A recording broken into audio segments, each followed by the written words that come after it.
ख्वाहम के हमेशा बरज़ाए तुज़ियम, ख्वाहम के हमेशा बरज़ाए तुज़ियम, खाकी शवमो बज़ेरे पाए तुज़ियम, खाकी शवमो बज़ेरे पाए तुज़ियम, मक़सूद दिले खस्ता से कौनैन तुई, मक़सूद दिले खस्ता से कौनैन तुई, अज़ बहरे तुमीरम ओ बराए तुज़ियम, अज़ बहरे तुमीरम ओ बराए तुज़ियम। अल्लाह আমার জীবনও তোমার, আমার মওতও তোমার। अम्मा बादु फ़अऊज़ु बिल्लाहि मिनश शैतानिर रजीम, बिस्मिल्लाहिर रहमानिर रहीम, व कज़ालिका औहैना इलैका रूहम मिन अमरिना, सदक़ल्लाहु मौलानाल अज़ीम। আমরা সৃষ্টির দিকে তাকাইলে সৃষ্টিকে দুই প্রকার দেখতে পাই। এক প্রকার দেখি জীব, এদের জীবন আছে, রূহ আছে। আরেক প্রকার দেখি নির্জীব, জীবন নেই, রূহ নেই। মানুষ, পশু পাখি ইত্যাদি এরা জিন্দা, এদের রূহ আছে। আগুন, পানি, মাটি, বাতাস, ইট পাটকেল, পাথর ইত্যাদি এদের জীবন নেই, রূহ নেই। যদিও আমরা দেখি দুই প্রকার, বাস্তবে এবং আল্লাহ রাব্বুল আলামিনের দৃষ্টিতে সকল মাখলুক এক প্রকার। মুর্দা বলতে কিছুই নেই, সব জিন্দা। আল্লাহ বলেন, ওয়া ইন মিন শাইইন ইল্লা ইউসাব্বিহু বিহামদিহি ওয়ালাকিন লা তাফকাহুনা তাসবিহাহুম। এমন কোনো বস্তু নেই যে আল্লাহর প্রশংসা সহকারে তাসবিতে রত না আছে। মুর্দা তো তাসবিহ করতে পারে না। সকল মাখলুক তাসবিহ পড়ে মানে জিন্দা। তবে ওয়ালাকিন লা তাফকাহুনা তাসবিহাহুম, এদের তাসবিহ তোমরা বুঝো না। বোঝার মতো যোগ্যতা আমাদের নেই, তাই বুঝি না। যাদের আছে তারা বোঝে। অনেক কিছু অনেকে বোঝে না, দেখে না, আবার অনেকে বোঝে এবং দেখে। যেমন আমরা ওযু করলে ওযুর পানি গড়িয়ে যায়, এতটুকুই দেখি। কিন্তু আমাদের মযহাবের ইমাম, ইমামুদ দুনিয়া, ইমামুল আইম্মা, আল ইমামুল আযম হযরত আবু হানিফা রাহিমাহুল্লাহ, ওযুর পানির সাথে কোন গুনাহ ধুয়ে যায় তিনি স্বচক্ষে দেখতে পেতেন। একদিন এক যুবক জিনা করে এসে তার পাশে বসে ওযু করছিল। দেখতেছেন ওযুর পানির সাথে জিনার গুনাহ ধুয়ে যাচ্ছে। যুবককে লক্ষ্য করে বললেন, ও যুবক, জিনা থেকে তওবা করো। যুবকের তো কম্পন সৃষ্টি হয়ে যাওয়ার কথা। আমি জিনা করেছি, হুজুর টের পেলেন কিভাবে? হুজুর তো টের পেয়েছেন ওযুর পানি দেখে। শাইখুল হাদিস আল্লামা জাকারিয়া রহমতুল্লাহ আলাইহি লিখেছেন, একজন মুয়াজ্জিন কদরের রাত মিনারার আগায় উঠেছেন।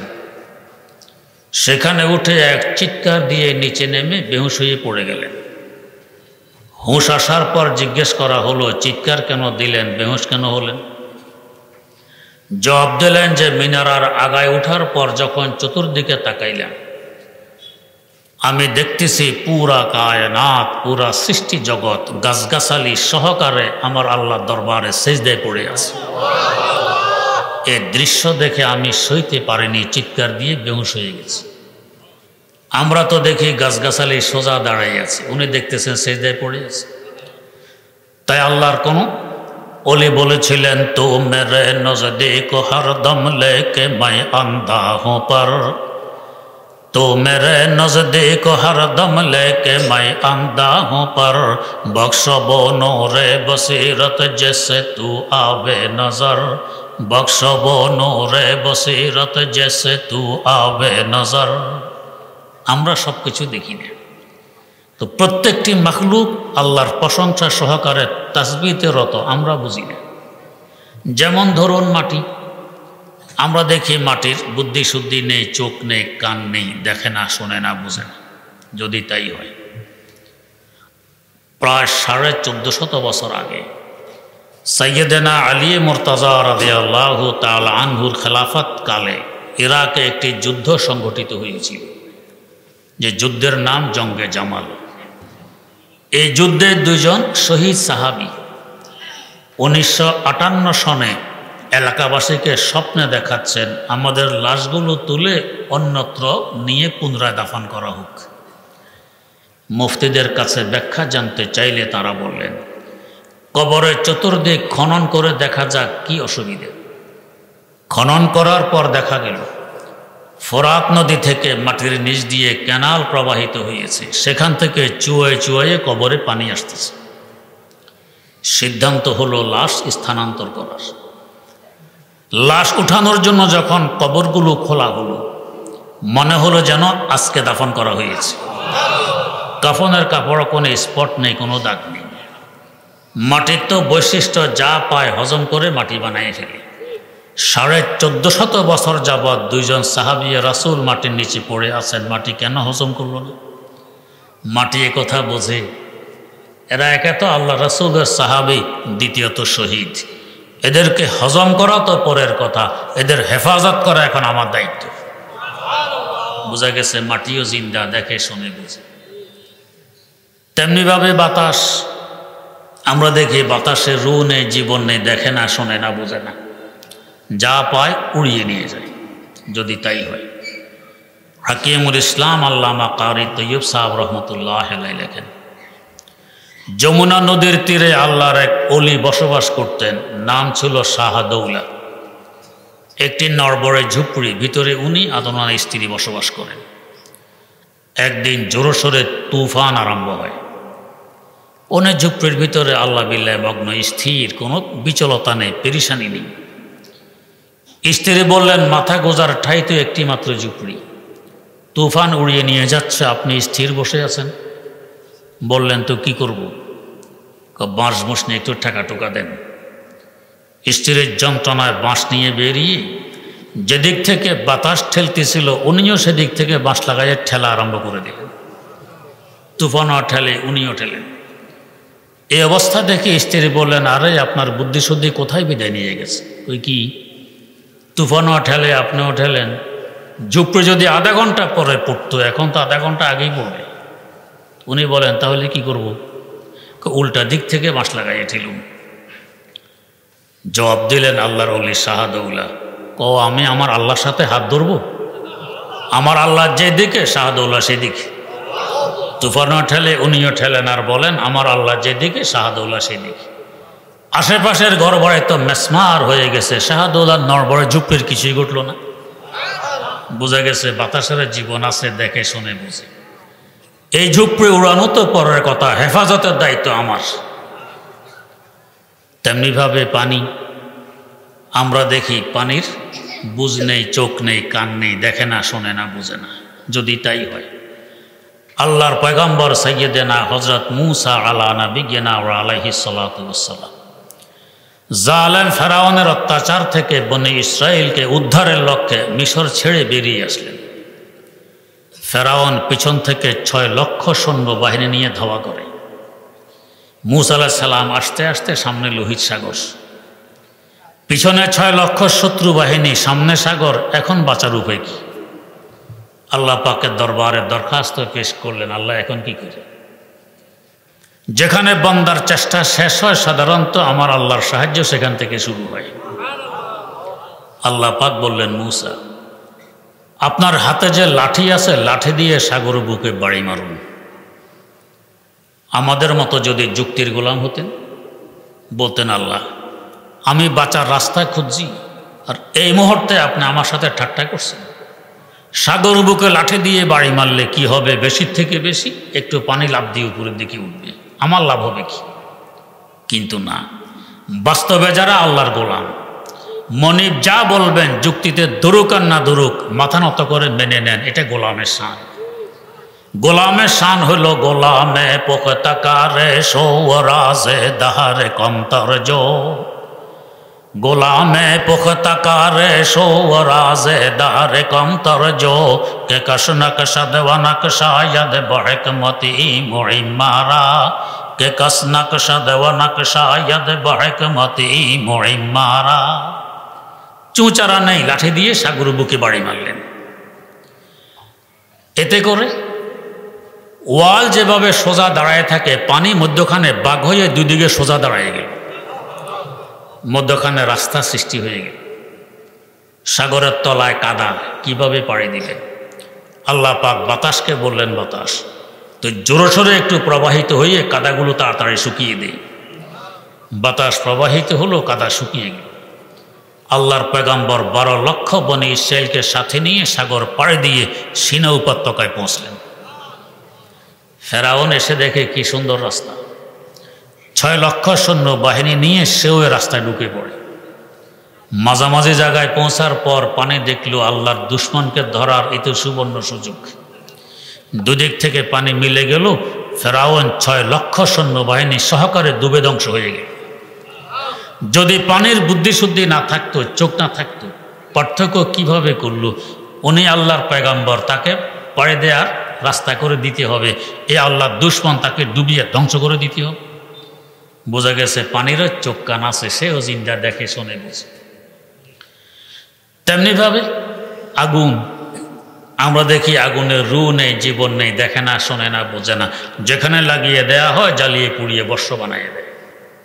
যদি তাই হয়, কমবক্ত নমরুদ আল্লাহর খলিল সৈয়দনা হজরত ইব্রাহিম আলা নবিয়্যিনা ওয়া আলাইহিস সালাতু ওয়াস সালামকে আগুনে নিক্ষেপ করে।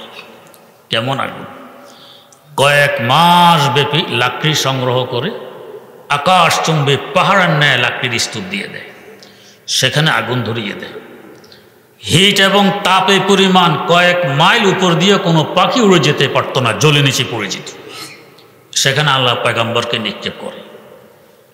হযরত জিবরিল আমিন আলাইহিস সালাম আল্লাহ পাকের দরবারে গিয়ে বললেন, আল্লাহ, গোটা পৃথিবীতে একমাত্র তৌহিদের পতাকাবাহী আপনার খলিল, তার সাথে আপনার দুশমন নমরুদের এই আচরণ, এটা কি সহ্য করা যায়? আল্লাহ অনুমতি দিন, আগুনগুলো তুলে নিয়ে নমরুদের মাথায় ঢেলে দিস। আল্লাহ পাক বললেন, জিবরাইল, যার ব্যথায় ব্যতীত হয়ে আমার কাছে অনুমতি চাইতে এসেছ, আগুন তুলে নিয়ে নমরুদের মাথায় ডালবে, তাকে একটু জিজ্ঞেস করে দেখো তিনি কি বলে। আগ হ্যায় औलाद इब्राहिम है नमरूद है, आग है औलाद इब्राहिम है नमरूद है, फिर किसी को क्या किसी का इम्तिहान मकसूद है, फिर किसी को क्या किसी का इम्तिहान मकसूद है। नमरूद আল্লাহর পয়গম্বরকে আগুনে ফেলে, আমার আল্লাহ অপেক্ষায় আছেন, খলিল পরীক্ষায় পাশ করেন কি ফিল করেন। তাই বললেন, জিবরাইল, যার ব্যথায় ব্যথিত হয়ে এসেছে অনুমতি চাইতে, আগুন তুলে নিয়ে নমরুদের মাথায় ঢালবে, তাকে একটু জিজ্ঞেস করে দেখো তিনি কি বলেন। জিবরিল আমিন ছুটে আসতেন খলিলের দুয়ারে, এসে বললেন, খলিল, গোটা পৃথিবীতে একমাত্র তৌহিদের পতাকাবাহী আপনি, আপনার সাথে খোদাদ্রোহী নমরুদের আচরণ, এটাকে সহ্য করা যায়? হুজুর অনুমতি দিন, আগুনগুলো তুলে নিয়ে নমরুদের মাথায় ঢেলে দিই। এমন সুযোগ যদি আমাদের হাতে আসতো কি বলতাম? হুজুর আর দেরি করার কি কাজ, তাড়াতাড়ি কাজ সেরে ফেলুন, জগৎবাসী টের পাবে আমি যে বিশ্ব অলি, মানুষ বুঝবে আমি যে সুফি সম্রাট। যারা বাস্তবে আল্লাহর অলি, এরা ডন্ডুরা পিটে না, লুকিয়ে থাকার চেষ্টা করে। হযরত শেখ ফরিদে গঞ্জে শকর রাহেমাহুল্লাহ, ওনার পীর মুর্শিদ খাজা কুতুবুদ্দিন কাকি রাহেমাহুল্লাহর এন্তেকালের সময় তিনি কাছে ছিলেন না।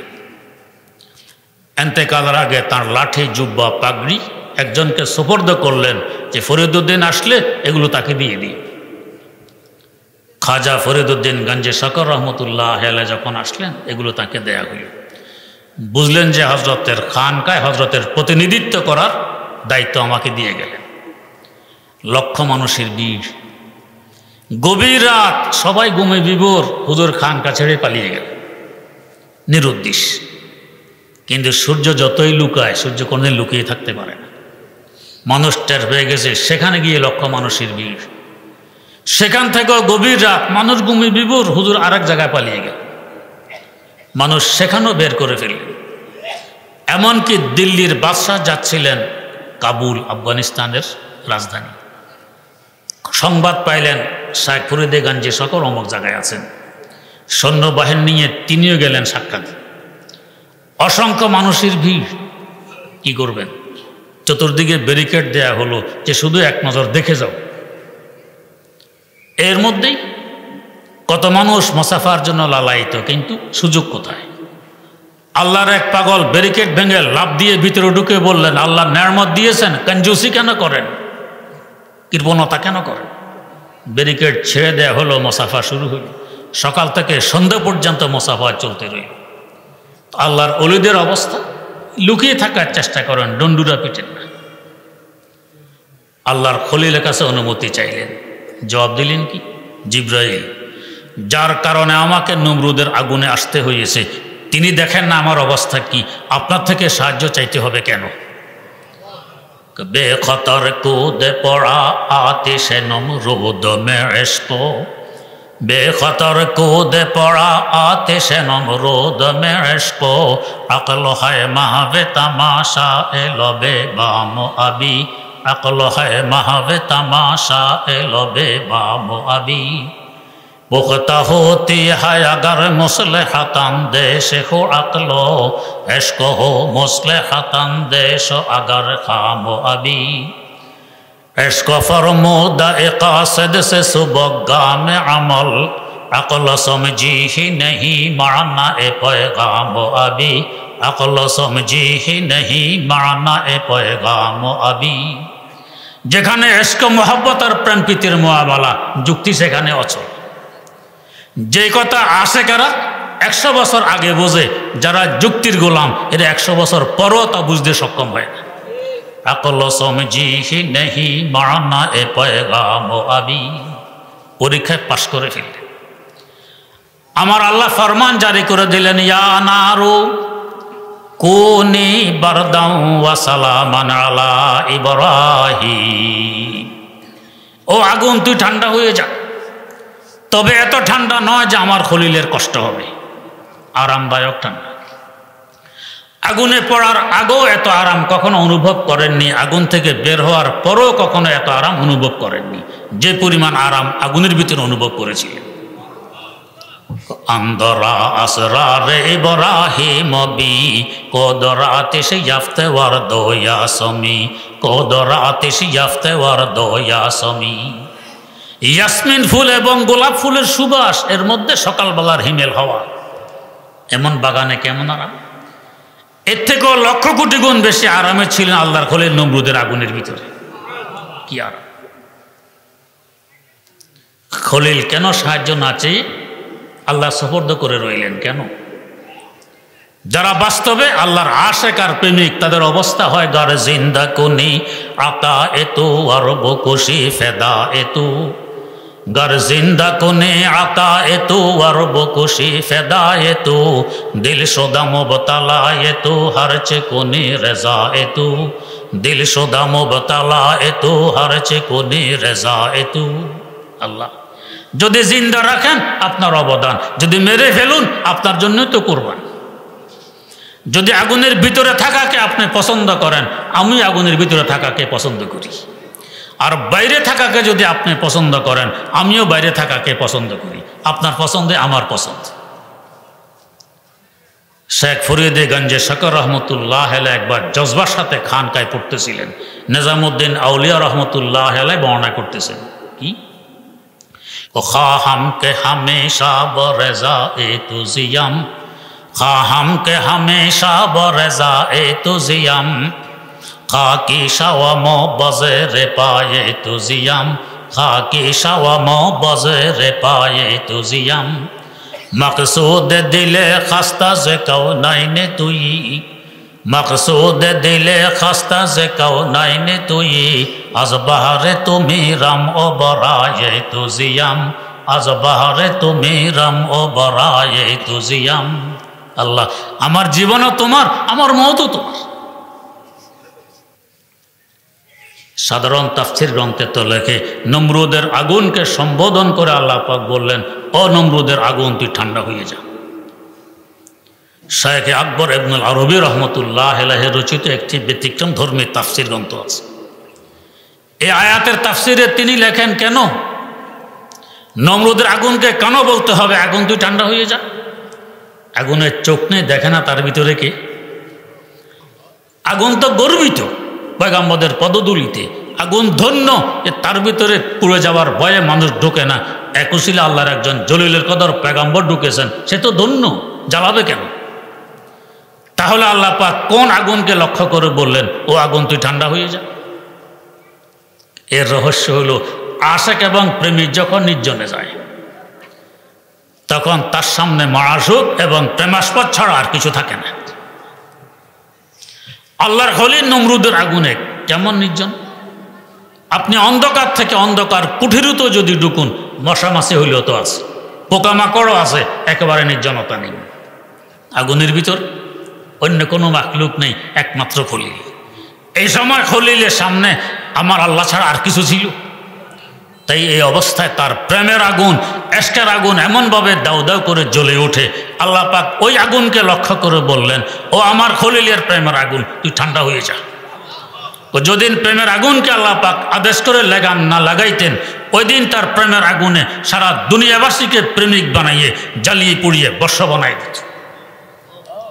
এশক ফরমুদা একাসেদ সে সুবগা মে আমল, इश्क फरमूदा कासद से सुबगा में अमल, अक्ल समझी ही नहीं माना ए पैगाम अभी, अक्ल समझी ही नहीं माना ए पैगाम अभी। बुझा गेছে আগুনেরও চোখ আছে, কান আছে, বুঝ আছে, দেখে শুনে বুঝে, তারও জীবন আছে, রূহ আছে। পাথর জড় পদার্থ, জীবন নেই, রূহ নেই, চোখ নেই, কান নেই। যদি তাই হয়, মুসনবী শরীফে একটি ঘটনা উল্লেখ আছে। একদিন আবু জাহাল মলউন 6টি পাথরের টুকরা মুঠের ভিতরে লুকিয়ে দরবারে নবুয়তে উপস্থিত হয়।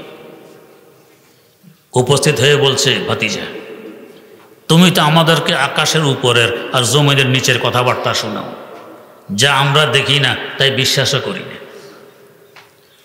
যদি বলতে পারো আমার মুঠের ভিতরে কি, এগুলো এখন তোমার সামনে, আকাশের উপরেও নয়, জমিনের নিচেও নয়, তোমার সামনে, তাহলে বুঝবো তুমি সত্য নবী।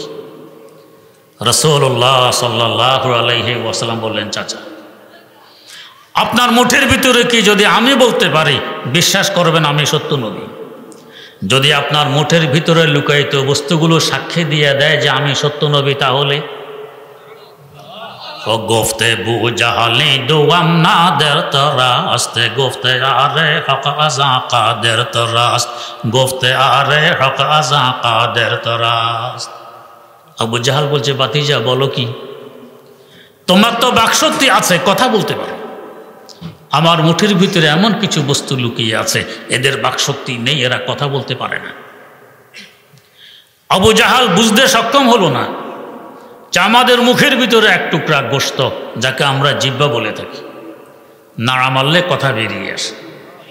যে আল্লাহ এক টুকরা গোশতের মধ্যে কথা বের করার শক্তি দিতে পারেন, এই আল্লাহ পাথরের টুকরার মধ্যে কথা বলার শক্তি দিতে পারেন না?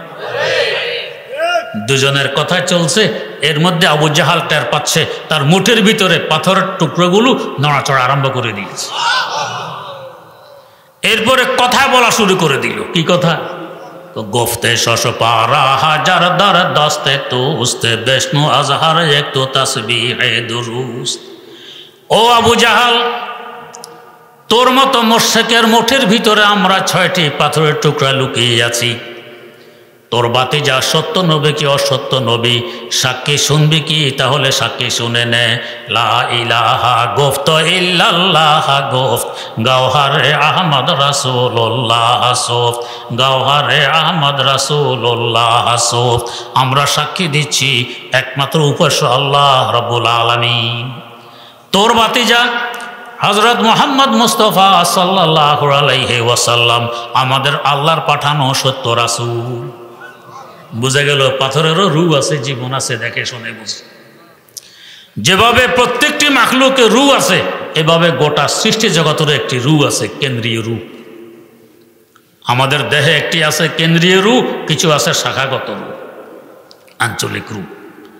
গরু ছাগল জবাই করার পর যখন রূহ দেহ ত্যাগ করে ঠান্ডা হয়ে যায়, গোস্ত কাটার সময় মাঝে মধ্যে দেখা যায় এক জায়গাতে গোস্ত নড়ে, লাভ দেয়, তার মানে এখানে রূহ এখনো বাকি আছে।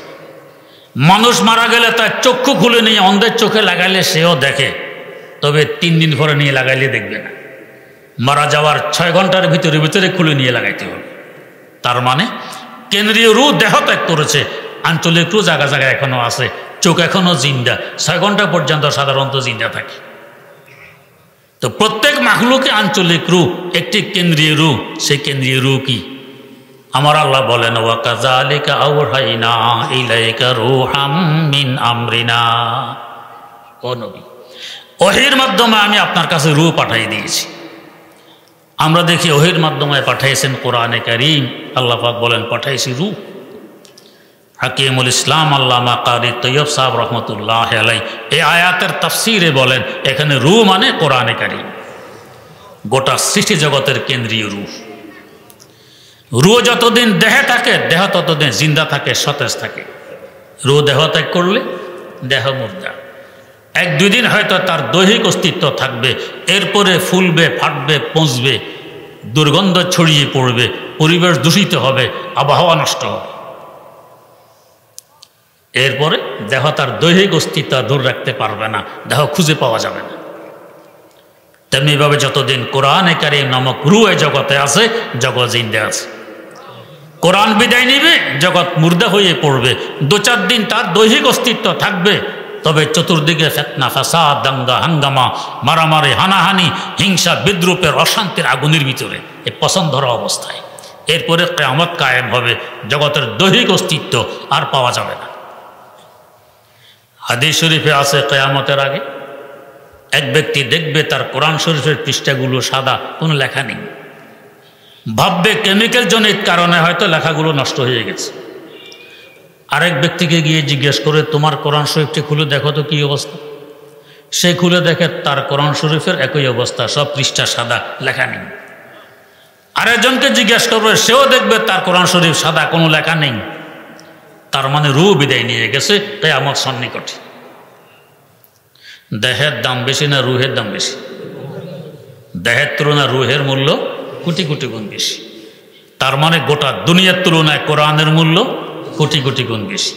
দেহের সেবক কেউ আছে, রূহের সেবক। দেহের তুলনায় রূহের মূল্য যে পরিমাণ বেশি, দেহের সেবকের তুলনায় রূহের সেবকের মূল্য ওই পরিমাণ বেশি। দেহের সেবক যেমন কৃষক, চাষাবাদ করে, শস্য উৎপাদন করে, দেহের খোরাকের ব্যবস্থা হয়। দেহের সেবক ইঞ্জিনিয়ার, বিল্ডিং বানায়, পোল কালভার্ট বানায়, দেহ আরাম পায়। দেহের সেবক ডাক্তার, চিকিৎসা করে, দেহ আরোগ্য লাভ করে। যদি এদের নিয়ত ভালো থাকে, অনেক সওয়াব পায়। রূহের সেবক আলেম সমাজ, এরা মাদ্রাসায় কোরআন শিখাইয়ে রূহের সেবা করে। দেহের তুলনায় রূহের মূল্য যে পরিমাণ বেশি, দেহের সেবকের তুলনায় রূহের সেবকের মূল্য ওই পরিমাণ বেশি। তাই তো নবী করিম সাল্লাল্লাহু আলাইহি ওয়াসাল্লাম বলে গেছেন, খায়রুকুম মান তাআল্লামাল কোরআন ওয়া আল্লামা। তোমাদের মধ্যে সর্বোত্তম, সবচেয়ে দামি ওই ব্যক্তি যে আল্লাহর কালাম শিখে এবং শিখায়। কেন সে সবচেয়ে দামি? সে রূহের সেবক।